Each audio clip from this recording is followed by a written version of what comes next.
On our recent Carnival Jubilee sailing, we stayed in an interior cabin located at the front of the Lido deck, room 16221. The cabin itself did not feel that much smaller than previous Carnival interior cabins, even though it is smaller.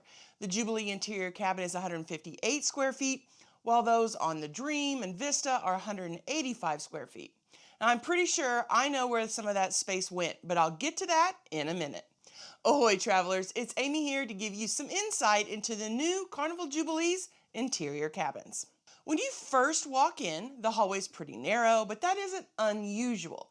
Like most newer ships, the lights do require a card to operate. It's designed to put your ship card in the slot so lights aren't left on when no one's in the cabin. Now, many people will bring a different card to place in the slot instead of using their ship card. And we were on the Vista, there was already a card in the slot. It was empty on the Jubilee, and I had actually forgotten to bring an old gift card. That's what I like to use. So I ended up using several business cards stacked together. I'm also pretty sure I forgot to grab those when I left. But you're going to want to toss something into your bag to use unless you actually want to use that ship card. Like other interior cabins we've been in, the bathroom is on one side of the hall and the closets are on the other. The closets were actually great because there were two of them. We loved the dual closets, not only for the extra storage space, but so we could each have our own space. There were more than enough hangers. In fact, we had way more than we needed, and you could actually remove them from the closet, which was nice.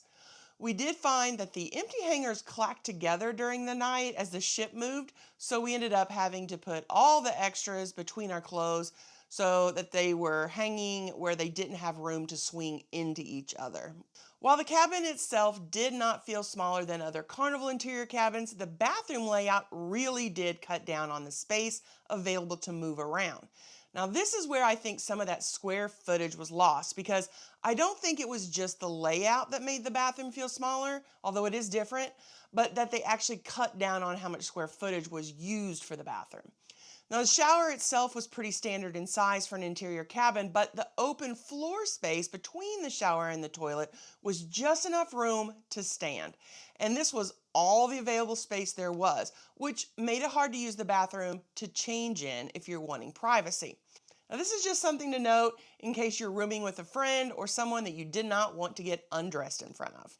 The size of the bathroom made my list of 5 things that I didn't like about the Carnival Jubilee. The shower is nice as it has a glass door. Now, this is an upgrade over older ships with their plastic curtains that sometimes get stuck to your legs.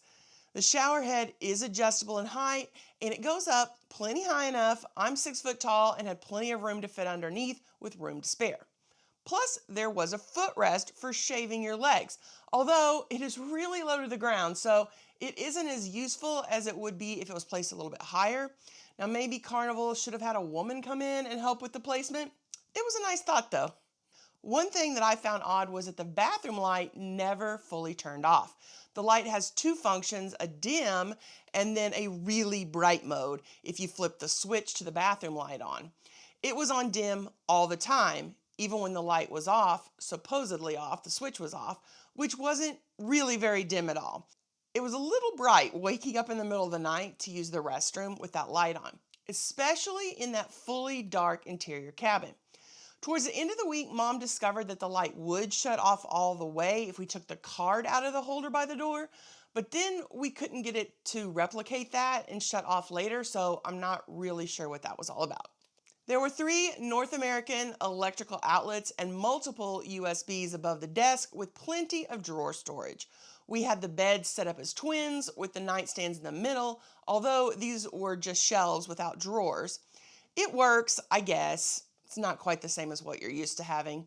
Each person has their own book light with a USB connection as well. This location was probably more convenient if you're a couple with this set up as one bed, because then the USB outlets were just too far away from the nightstands as it's set up as twins to easily hook up your phone. There were no electrical outlets next to the bed, so if you have a CPAP or something similar that needs to be next to the bed, you may want to prepare for that. Before we got on the Jubilee, we had read a lot about the rooms on the Jubilee being very hot and the AC not keeping up, but we didn't find that to be true. Regardless, I always bring a fan because I get hot easier than Mom does and I like to sleep in a cool room, but I didn't need it any more than I usually would. In fact, Mom ended up getting the queen-size comforter out from storage under the bed and using it as an additional blanket on her bed. She had that thing doubled up on her bed, so she basically had the thickness of 3 comforters. One shocker was the hair dryer, which was a real hair dryer that wasn't permanently plugged in, nor did you have to constantly hold a button to get it to work. Can you say upgrade? The TV was a nice size, but had some quirks. It would stop working randomly and the screen would freeze. Once it happened when I used the light switch between the beds, the minute I flipped that light switch, the screen just froze. I really feel like it was an electrical issue and we did report it. This is just a fluke, just our room, but it was weird. Of course, the room had a safe located in one of the closets, which I locked us out of once because I punched in the code too fast and immediately knew I had added an extra digit and never could figure out what I had done, so we had to have them come and unlock it. The refrigerator is different as it has a glass front with a slight glow that kept the room from being completely dark. Plus, it isn't hidden by a cabinet door, which is nice since many people would actually prop that door open so the fridge could stay cooler. It's unnecessary here. Would you stay in an interior cabin, or do you need that extra space and the view that the balcony provides? Let me know what your favorite cabin type is.